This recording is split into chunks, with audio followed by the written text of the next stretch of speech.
We good. Welcome to the Just Two Black Brothers. Welcome to the podcast. You know that it won't get you in. We won't get you indicted with the questions. We want to know about you though. We want to know about the music. I'm DJ Pierre. That's my brother Paul, and we are joined by Miss Jerrica White. How are you? I'm good, thank you. Can you hear me? Yeah. You're coming in real good. We can hear you. Okay. I gotta correct you though. It's pronounced Jerrica. Ooh. That's how we do it, though. Look.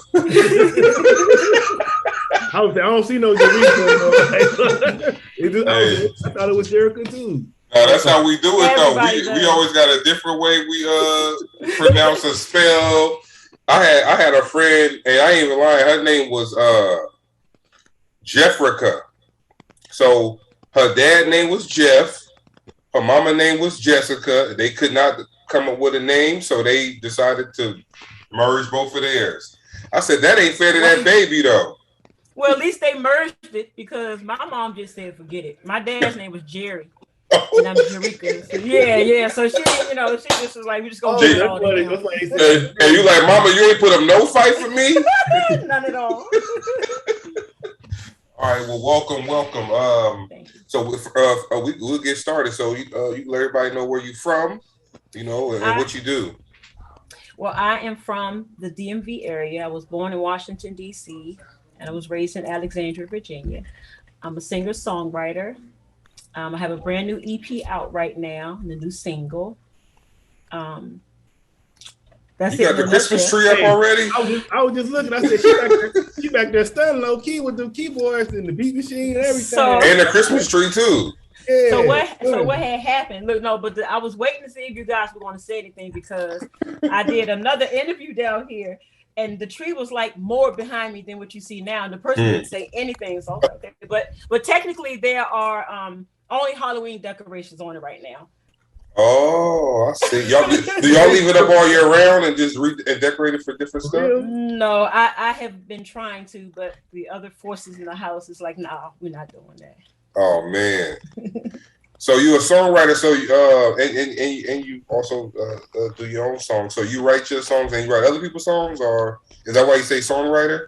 Well, I write my own. I haven't had really the opportunity. Well, I've written for my daughters, so yeah, I have. I've had the opportunity to write for others, but for the most part, I write my own songs and I arrange background vocals for other people. And how long have you been singing? Is that something you grew up doing? Like some people look in the church. Yeah, I grew up singing in the church. I didn't grow up singing in the church. We went to church, but I didn't. It was more so in school for me. I started in school, and my mom. We weren't religiously into church like that. We went for Easter, Christmas, stuff like that. I had a children's choir. I had a church song I used to lead. I used to sing every. What's the name of it? It was called Child of the King. I think it's by Mississippi Mass Choir. I sing at the church now. Oh, you be singing? What song? Yeah, man, I got a song I like too. I'm gonna let y'all in on it. Don't tell nobody. It's called "Bless the Lord," and it goes like this. It's like I'll be going in when that. Look, they be so mad at me because they be like, "We can hear you on this song, we don't hear you on no other." Let me sing. They be like, "We don't hear you." Now it just goes, "Bless the Lord, oh my soul, and all that is within me. Bless the Lord." We live? Yeah, that's how you be singing it though. I'll be going in on that joy, yo. They be like, we're gonna talk to the pastor and see if you can lead that one. I'm like, don't do all that. But yeah, so any inspirations growing up? Was any family members singing, or how did that gift, talent, and ability unearth itself for you? Well, what made me attracted to the whole music thing first is my mom and dad. Neither of them really got as far as getting to perform and stuff like that. They weren't really performers, but man, they are both really good. Nice to see them and hear them singing around the house all the time. So I just followed behind them. So how long have you been let's say how long you been singing professionally? Since I was 15. I'm 42 now, so. Oh, you've been doing it for a minute. Huh? I don't know how. I mean, my math. I know what that is. I ain't I know how many years you've been doing it. But yeah. So so you got the new EP out right now. What's the title of it? The title of the EP is called Phase 2. Phase 2. Okay, yeah, we didn't have a lot of R&B guests on, and one thing I asked them is, the Shivery left R&B for a little bit. Oh, I feel like the Shivery left, and we need people to bring it back. It's coming. Yeah, for sure. It's coming. It's coming. Because I tell you what, they went straight. We talked about before the dude or whoever was singing, they wine and dine. Yeah. They courted you. Now they like, yo, I met at the club and we back at the hotel in less than like an hour. Yeah, I said they got rid of the innuendos, because before they'll be talking about sex, but they'll be talking about like the moon and the stars instead of sex. Now they just talking about like vulgar, right into it. And they'll be like, damn, that ain't R&B like that. I don't like. Yeah. That's like somebody was calling like hardcore R&B. That's what they. Oh yeah, they gave it different names. Yeah, like hardcore trap R&B but I'm like you said, we grew up on like, Luther, Nita, Baker. Mm-hmm. So R&B to us is different than what people are doing now. And you don't even really see a lot of R&B artists. Like if you listen to a top song list on Apple Music or something, there's not a lot of R&B songs on it. It's a lot of rap songs. But what is something that you're trying to do to change that genre? Well, I don't want to, down talk any other artist or any other genre, but so I respect every artist, because being an artist is hard, period. Definitely. The only thing that I can do is stay true to my craft. I grew up on, my favorite artist as a little girl was Whitney Houston. Yeah. So, I don't even have to say anything else after that. It was Whitney Houston. But I'm just, I'm not so much worried about trying to sound like everybody else of today. If I have an old school sound, then that's just what I'm going to be. And if, I'm going to have fans attracted to me because of what I'm true to. Definitely. So lyrics with substance, come on, take your time, use a life experience, write some decent lyrics, Right. And to touch on that right there. So when you do write, are you writing from a place where you've been before, or someone you've known been in that spot before? Yes. Pretty much every song I have is either about my personal experience or the personal experience of somebody close to me. Like I'm telling their story, but it's something that was definitely said from them to me. So now when you do a song, somebody's like, you talking about me? Right. Are we good? I'm like, do the shoe fit? Do the shoe fit? Okay. If the shoe fit, you do gotta wear it though. That's right. That's the funny part. But as far as like being an artist, like right now, what is something you like about it, and what is something you don't like about it? Well, believe it or not, I am an introvert with an extrovert job. Okay. Mm-hmm. I don't like the limelight. Be honest with you, I know I'm gonna have to get over that, but I like being able to do things from home, like the interviewing from home. That's the only thing I'm struggling with right now, is getting used to dealing with people again, especially after the COVID shutdown and stuff like that. Performing is my absolute least part of being an artist. Wow. Because you're an introvert, right? Yeah. You know who they said was a bad introvert like that and they struggle? Post Malone. Really? Yeah, he don't like people, like being around people, performing. So if you ever watch him, he be sounding so nervous. He be looking so like, not nervous, but uncomfortable. But that's what I don't want. But he got over it. I mean, he get over, because look, if they tell you finna go out there perform in front of 80,000 people, but we finna give you 80 million, you gonna figure it out, right? Dad woke him up. Absolutely. Yeah, he really, really introvert. Hey. My wife is like that, introvert, man. Like, and I'm the extrovert. I talk to everybody. I was gonna say, if you get paid that much, he can get like a therapist to help him with that shit. Right. Yeah, I think that's what he was doing. Something like that. He been getting help from people, because he really, really, really, really introverted, and he struggled with that for a while. But like you said, that money, what they say, when you got money in your account, your prayers sound different. Or Or they probably ain't no You pray telling, for man. different stuff. They probably gave him some medication where he, like for anxiety. So when he go out, he ain't as nervous. So he's taking he probably taking medication, probably. Yeah, because I just read that article. So yeah, I could definitely empathize with what you're going through because I don't go through it, but I can see. So yeah, performance. So yeah, you're gonna have to get over that soon, right? Because somebody gonna be calling you. We need you to come do the opening or do a show. And what is you just don't you? So like when you say you don't like the limelight, you wouldn't like people clamoring you for your autograph and stuff. No, I wouldn't mind that at all because it's not like I don't have to perform on that. You just sign in something. My issue is up there on the stage with everybody right there because now like I feel like I'm a deer in headlights. And it's only one easy way out of there, and that's finishing that song the right way. So that's right. So it's like, man, I can't go up there. This only way for me to get off this stage is not to crack under pressure. It's like being in an airplane. There's only one safe way off this airplane when we get in the air. So hopefully the pilot know what they're doing. But yeah, I could definitely see that. So are you working on so the EP? You got anything planned after it? Well, right now we're just pushing the lead single from the EP called I Don't Know Who You Are. And right now I'm in the process of writing and recording. So I'm just coming up with new stuff right now. And you doing most of that from home? You were doing it remote? Right here at home. You got all your stuff there. You making beats too? No, my husband make the beats. I just so y'all got a little team. Cause I see the drum pad right here. So I said y'all got everything there. So he a producer? Yes. Who produced this song? He did. Oh, so y'all good. Y'all good money right now. Mm-hmm. Hey, you know about I just heard about her. You remember Barry White's wife, Glodine?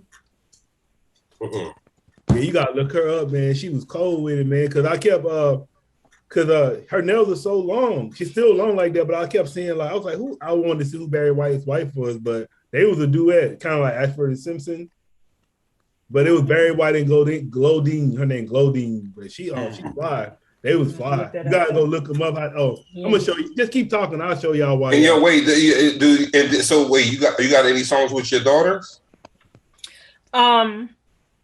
No, are y'all working on that? We haven't done anything together yet. They're working on their stuff. I have one daughter who's a solo artist, and then they sing as a group as well. So they're doing their separate things, but we have yet to do something together. Hopefully, one day we can get that going. Nice. And you kind of mentioned it. You said you're more of like a old school R&B, but how would you actually describe your sound? Oh man. Sensual soul. Sensual soul. Okay. And look, and it's hard too because you living in a place where, look, we talked about this before too. If that DMV area went against Motown all time, who would win that? Who would win that if they did like a versus between DMV R&B artists or even Philly R&B artists? Because y'all got Raheem Devon. Mm-hmm. That's one of my favorites. No, that's neck and neck right there. Yeah, I know Motown is big, but the DMV has some very talented. Yeah, that's what we said. We said that'll be a good little versus thing where either take Philly or DC versus DC or DC versus Motown, that Detroit area. That'll be a good one to watch because y'all got, it's a lot of talent in the DMV. Absolutely. So like what we like to do here, we just, is there anything you want to like when everything is all said and done, what do you want people to remember Jerrica White for? My songwriting ability, my ability to reach people through my music. That's my goal, is to heal people and to help people through my music. And when you write, is there a certain process you need? Look, everybody out the room, light a Amber Romance candle or something. Look, people always got their little things they need to get themselves in that zone. Well, I do tend to like to be alone, kind of in my own element. I light white candles from time to time. Sometimes I write without them. So, give me a nice empty track and just let me go like a blank canvas. It's I mean, I can create a song from just scratch without any track or anything, but I come up with my best stuff when I have a track and I put the words. Because you can place it in the right way, and you may want to drop something at a certain part of the beat. Yeah, I understand. Yeah. And how long has the EP? Is the EP out already, or you just got the single out right now? The EP's out too. I Okay. believe it was released in, I want to say June or July it was released. Okay. Yeah, I was listening to the song, and I can definitely see what type of vibe you on, and I think that is missing right now, because we don't really, if like somebody was to tell me to name 5 R&B artists that are out now, I probably wouldn't be able to do it, because I think everybody that transitioned, the R&B artists are rapping now, and the rappers are trying to do R&B, and the game right now is kind of crazy. But we just try to push that culture, man, and give people who, I wouldn't say all the way totally voiceless, but like people need to hear this music, because it's not all about the people that are out there now. You got to make way, and I think this genre, this culture, this rap and R&B culture is big enough for everybody to be out there. It's just we have to get past the stigma of if the radio is not playing everything that's good out there. That's true. Very true. It's different criteria that goes into it. But like somebody told me, if it was all about talent, then a lot of people would be, it ain't all about talent. Sad to say, it's like, who I know, who know me, and who want to help. It shouldn't be that way. And that's why we, I'm sorry. What I think about is, when we were all children, what did we hear around the house? Our parents' good music, right? So, okay, my daughters are 20 and 18. I have 3 daughters. They're 20, and I have twins that are 18. And they got some, they got the last little bit of good music in them. They got it in it. But just think about the kids that are like little kids right now. Right. Like, again, not to down talk any other artists, but look at what they have. To learn to, the ones who want to grow up and be artists as well. Look at what they have to learn from, So somebody got to do something to bring some substance back. We can keep the new stuff too, but somebody got to bring the old school back. It's happening slowly. Yeah, I got Bruno Mars. Yeah, I got a 6-year-old, so he listen. He don't even really listen to R&B or rap at all. He listened to like shows he'll go look up the songs he see on cartoons or the Disney movie. So he'd be listening to like Katy Perry. But I say, those artists will always live on because of the music they make. Because if they got placements on TV shows and placement on cartoons, that's what the kids watch. Most kids, but a lot of kids do listen to. Because we talked about Lil Nas X before. We was talking about him the other day, because it was like, the industry is sneaky in a way, because it's like, we're going to put you out here. Originally, we're going to put you out here with this Old Town Road song, right? Everybody going to love it. We're going to get the people to love you, because you're going to have this Old Town Road song. You're going to have Billy Ray Cyrus on it, so you're going to tap into that market too. Yep. Now we got this proposition for you, sir. We want you to lap dance on the devil. It's going to make you a lot of money because all the kids love you. The parents don't mind if the kids listen to you because you got Old Town Road. So all you going to do is tell your mom, can you buy me the new Lil Nas X song? She's going to be like, yeah, ain't nothing wrong with that boy. Then they watch you, they see you looking at the video. You're like, what is that? Mama, that's Lil Nas X. Now you got people, they say when that song came out, when he was doing that stuff with the devil, searches for satanic stuff on Google like triple. That's horrible. Kids want to go look up what this pentagram thing mean and they already messed up as it is. So to just throw more stuff on them to go and look up. Now you got kids slapping the parent. Look, I got a 16-year-old. Let me tell you something. I already know. I got a 16-year-old daughter. Oh. Who was living with her mom originally, but now she's living with me and my wife, so now she got a stepmom. Come on now, look. I need all the prayers that you can find. Yo, what's up with them? Like, look, I don't get it. I understand this is a new year, a new time. But disrespect ain't never gonna go out of style.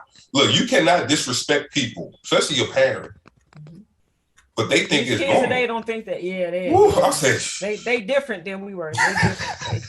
It make you be like, look, I'm gonna go to jail because what you say to me, the things you say to me. If I would have said those things, I would have a permanent imprint in one of these walls around here.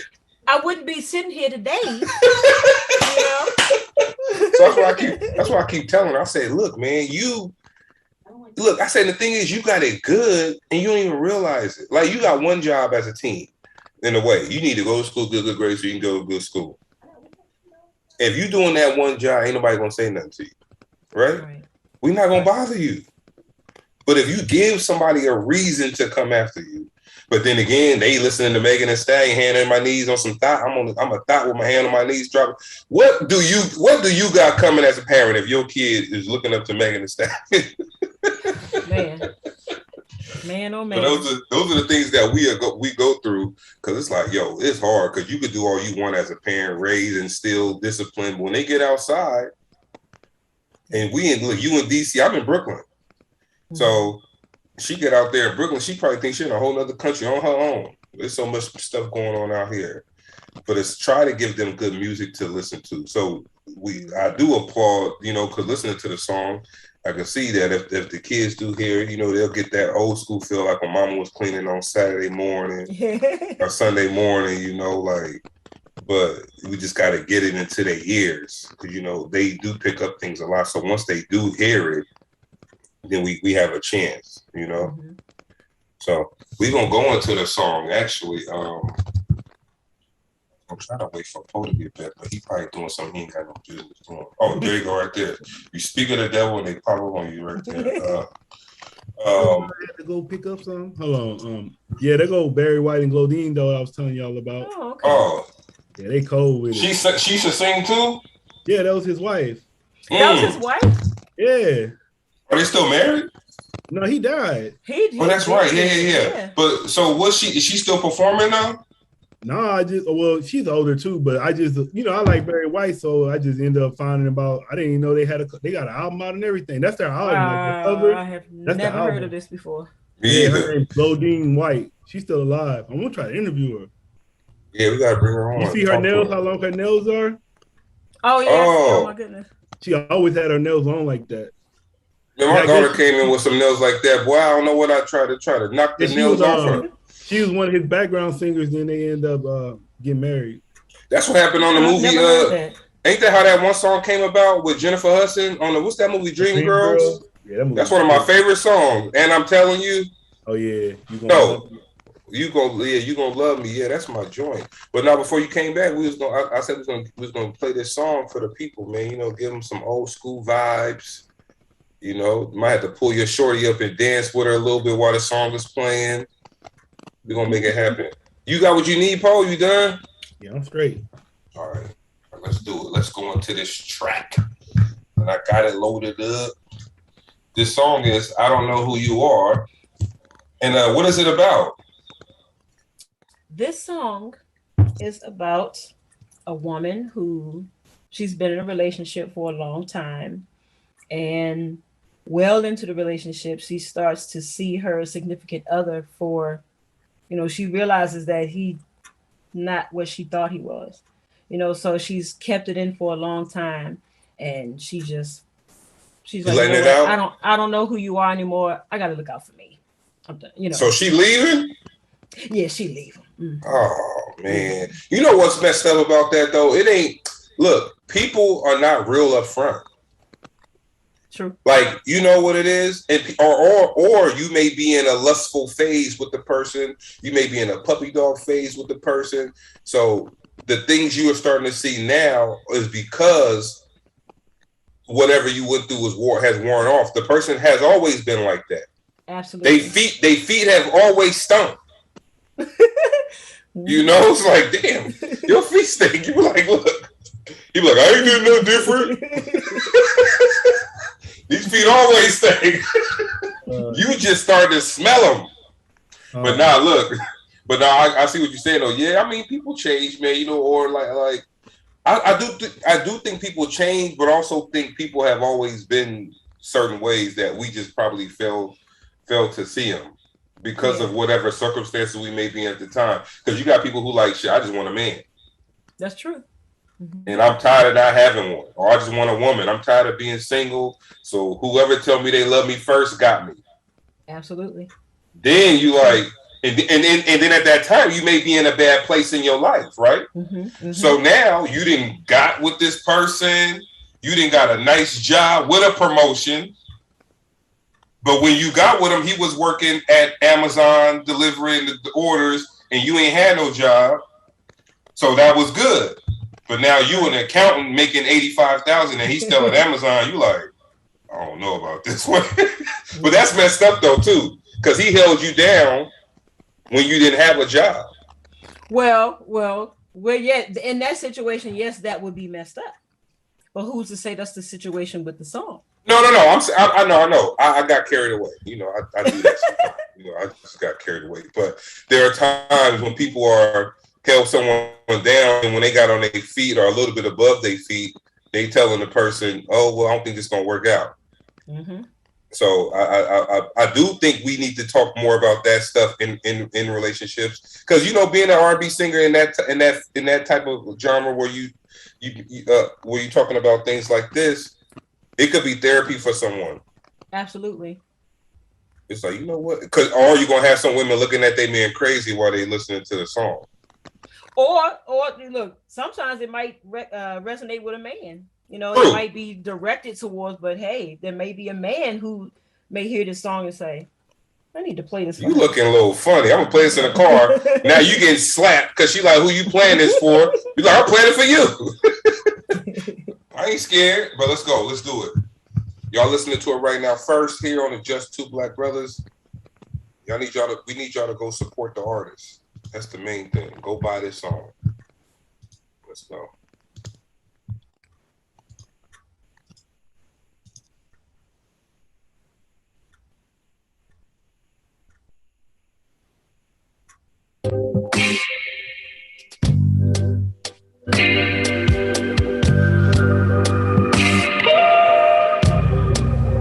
There's something on my mind. It's time we had a conversation, babe. This thing's been weighing so heavy on me. Where do I begin? I feel so ashamed. Things ain't the same. I can see now what I could not then. Looking back on happy days, I can see now that it was one-sided. Oh, I don't know who you are anymore. You took my time for granted. I just can't stand it. I gotta look out for me.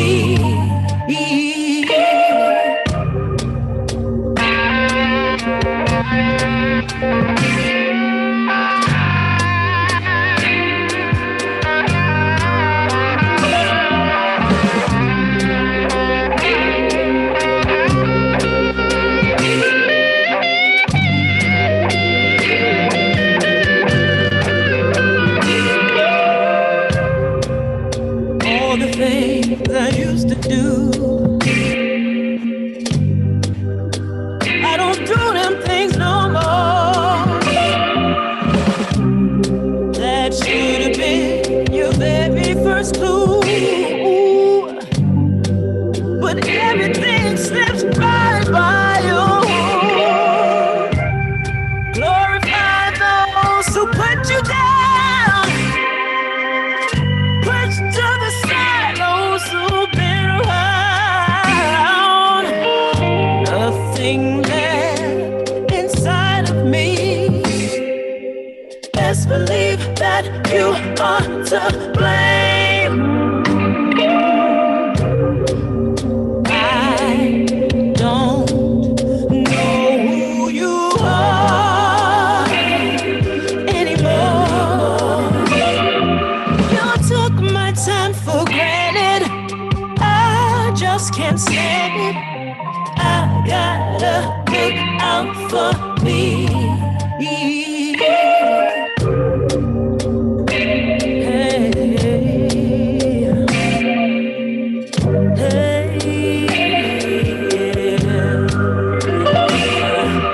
I'd rather be alone than stuck up under your line.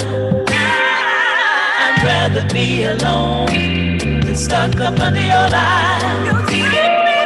I'd rather be alone than stuck up under your line. I'd rather be alone than stuck up under your line. I'd rather be alone than stuck up under your line. I'd rather be alone than stuck up under your line. I'd rather be alone than stuck up under your line. I'd rather be alone than stuck up under your line.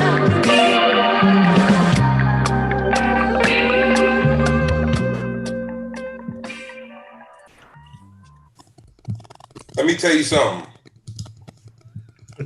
My wife called me in the room, and that joint playing. I'm just gonna take my bag. I ain't gonna go. I'm gonna just be like, look, I'm gonna leave and call my son. Say, I'm gonna let you tell your mama something for me. I ain't coming back. I ain't coming back. That shit almost got me a little tear in my eye because I said, man, she was done. And he ain't got no shot after she spilled what she's saying to him in that song. I don't know how you gonna really explain yourself to the point where she be like, you know what? I'm gonna reverse everything I said in this song and let you stay. And yeah, that joint sounds so good. Your husband did his thing on that joint. Tell him he did his thing. Thank you so much. Because the words and the music with it, man, you already know you in some trouble, right? That's one of them songs they play. Remember on Cadillac Records when old boy left and died in the car? You could play that in the song. They used to play that. You remember what was his name? Chess. Yeah, he died in the car because who was it? Who was that? Beyonce in that movie? Who was in Cadillac Records and the girl left him she was playing Etta James though. That was Beyonce, I think. That was Beyonce, yep. Mm-hmm. She left him and he passed away driving away in that car. She cut it off. Woo! Yeah. Man, that was a powerful song. Because it was really talking like shit, you never know what somebody going through in their life when they hear that, you know? Yeah. Just text my wife now, like whatever I did yesterday, I apologize. Look, I just talked to this talked to this lady and she been married for 31 years and she said somebody asked her, how will you marry so long? 31 years. She said I forgave him 31 times. For real? Wow. That's what we need to hear. Yeah, she said I had to forgive him 31 times. It wasn't easy. You know what? I got a funny story. So the most unexpected person commented on this song, right? First of all, if I'd have known she was an evangelist, I wouldn't have passed her the laptop with the girl, you know. Right. But this lady was in tears. She was in tears. Given the lyrics of the song, she was saying this song can reach people in many different ways. So that kind of, I was saying I was honored by that because she was like, this song really touched my heart. She said it, the way the song resonated with her was, it was about her and her children. She's got children who her thoughts to them are, I don't know who you are anymore. You know what I mean? Mm. So it doesn't even really. You don't got to be a relationship, right? Yeah. Mm-mm. And she taught me that, I wouldn't think that it would be anything else, but I'm about to play it for my daughter. But you don't know who you are no more. You know what I'm saying? You was a little good, sweet 12, 13-year-old. Now 14, 15, and 16, you turned to a little monster on me. Okay, picture three teenage girls at one time. Man, look, that's what I said. How you do that? I don't know. I'm going to the store and I ain't coming back for 3 hours. My boy got 4 daughters and his wife. Oh, wow. I said, look, bro. That's how my husband is. He has 2 daughters. Yeah. You know, and the wife, outside of my 3, yeah. Oh, so he got 5 girls? 5 with mine, yeah. Mm-hmm. Wow. And look, my man probably he locked in a closet somewhere with some Jack Daniels. Like, look, I ain't coming out. I ain't coming out till y'all 18 and in school. Oh yeah, he had 4 daughters. Luckily, all his daughters, I think they all in school now. They go to Bowie. Oh, okay. Yeah, because he live in Fort Washington. Oh, okay. That's right around here. Yeah, that's close by. But yeah, I know. I said I could tell because we deal with him in another avenue. We deal with him in another thing. So he controlling. So my thing, I said, look, man, maybe he controlling because he ain't never had no control. If you had 4 daughters and a wife, you gotta find your control somewhere other than your house. Because if you make one of them daughters, man, and your wife, man, look, man, you might as well just cancel Christmas, brother. But yeah, look. But you know, looking at your background with you got your stuff set up nicely. You got your pictures on the wall on the Christmas tree. I wouldn't expect anything less than what you just played. It just looked like a nice place to write. Thank you. You know, it's like, man, look at this nice, clean, pretty ambiance I have. Why wouldn't I create some beautiful music from this location? Absolutely. That has a lot to do with it. You know, you got to set the mood to create. Absolutely. Look, I'm gonna tell y'all a quick story about this bishop one time at a church. I think I told Poe the story before because I say a lot of stuff like 5-6 times. But he was telling us a story about just having your life together, and he said there was 2 ladies. One lady, she was married with kids, and the other lady was a single mom with 3 kids. And they both bought the same puzzle from the store. Now, the lady who was married, you know, the kids, they doing their thing. The husband taking them out for ice cream. So she's sitting there just putting her puzzle together beautifully, peacefully, you know, and all the pieces are there. None of the pieces are missing. She got the picture. She finished it. She framed it on the wall. The other lady, single mother with the 3 kids, the kids and they eating on the puzzle pieces. She can't find not all of them. The phone ringing because she's trying to get a job. So while she's on the phone trying to get an interview, the kids then took the pieces. So now when she go to try to put the puzzle together, the pieces are missing. So she cutting other pieces to make them fit. She didn't tape some pieces together. But what he was telling us that, like, you know, you got to have certain things aligned in your life to prosper. But there are a lot of people out there who are forcing things into their life. So with her puzzle, she was forcing her puzzle to be done, even though at the end result, when she put it on, every time she hung her puzzle on the wall, it fell off. And she never knew why. She's like, why does puzzle keep falling off the wall when I hang it up? Because that ain't the right fit for you. You made that try to fit. And you know, and I try to tell my daughter that. Because I say, look, if you keep going the way you going, you're gonna be pregnant. At 18, and the rest of your life you're only playing catch up. Because if you get pregnant at 18, it's probably the dude, and if it's an unplanned pregnancy, that guy ain't gonna be around because he got other stuff going on with his life at 18, 17, 18. So that's gonna be you with a kid, and you ain't gonna be in my house because I didn't give you ample opportunity not to have that happen to you. So if you have it happen, that means you weren't listening to me all this time. So I'm afraid you're gonna have to leave, you know. But I'm telling her, like, yeah, you don't want to set yourself back like that. Nothing wrong with having a kid, but you got to make sure you're having a kid at the right time in your life. Because 18 is not the right time to be having no dang kid.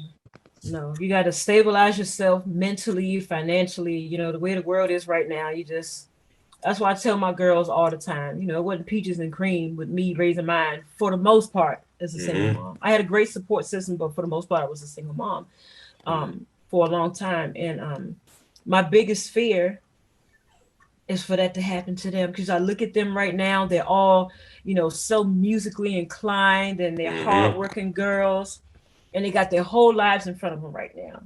And Right. and I would just hate for them to just, I don't want to say ruin their life, because It's just it's a setback that they don't it's need. a major setback that they that can be avoided right now.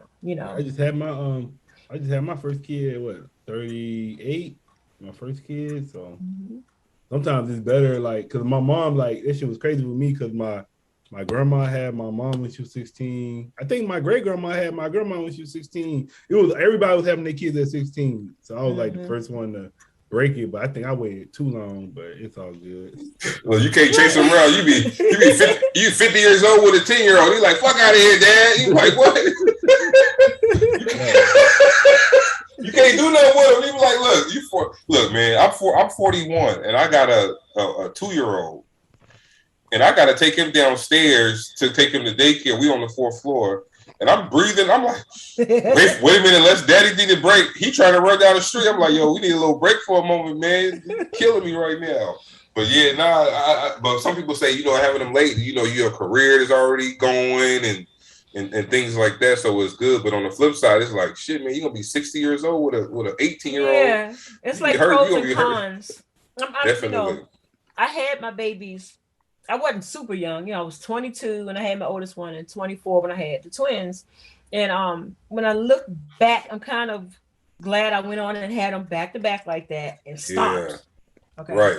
Because let me tell you something. I have friends of mine who, we graduated high school together. We've got grown kids, and they got brand new babies. They got to start all over, huh? I could see if it's just been ongoing. But to get your kids and they grown, then you come like a 16-year age gap type thing. Yeah, that's crazy. But I'm like that now because I was married before, so my oldest with my ex is 21, and then my oldest with my current wife is 6. But if you're 21, you got a 3-year-old brother. You ain't gonna talk to them, man. You like, all right, man, do your thing. I'll see you when we get together, but ain't nothing I can really do for you. Not until the baby is grown. Like my sister, who's a lot. My sister I was 14 when she was born, and we're just now getting this bond. You know what I'm saying? But it was hard before because she was so much younger than me. Like, man, we don't relate to anything. Yeah. Right. At that time, yeah, definitely. So, look, this what I want to tell you. So we appreciate you. We appreciate the music. We like the music. I'm speaking for Poe and myself because I know Poe like it because Poe an old soul. He from Mississippi, so he an old soul. So we appreciate you coming in here, talking with us. Giving us a little glimpse into who you are as a person. Because like I always tell people that come on here, it's not about the music all the time. It's all about who you are too. Somebody might like the way you make your peanut butter and jelly sandwiches, so they're gonna buy your song. You never know what they like, right? You never know. Weirdo fans. They be like, "Ooh, she blow her nose with one nostril at a time." I'm buying that album. Like, what? That's what you like about her? But nah. But yeah, so thank you. Anything you want to leave the listeners, and what's some of the best advice you received so far through your journey as an artist? First of all, thank you for all of that. Thank you for having me. Remain humble. Remain humble, because this is what I've seen with any artist, whatever you're good at. The moment you forget to remain humble, start to crash. You start to lose it. So I've learned, just keep it humble. Everybody, I don't know if everybody has, but I've had big-headed moments in my lifetime, but they were learning experiences. And to staying true to my craft. At one point I thought I had to change my sound so I could get out there. No, you don't. So I've learned, just stay humble and stay true to your craft, and you won't fail. Just keep putting out songs like that. You're gonna be all right. Thank you. We're gonna be hearing about you for a long time. Just don't forget about us. Not at all. And anytime, look, when you drop something else and you want to come on, let us know. We got your information. We'll reach out to you. You can reach out to us at any time. We do have a radio station that pays out royalties. So if you got any songs you want to send us, we'll play them. We'll throw them on that radio station. So Awesome. Anything we can do to help. That's you part of the Just Two Black Brothers family now. So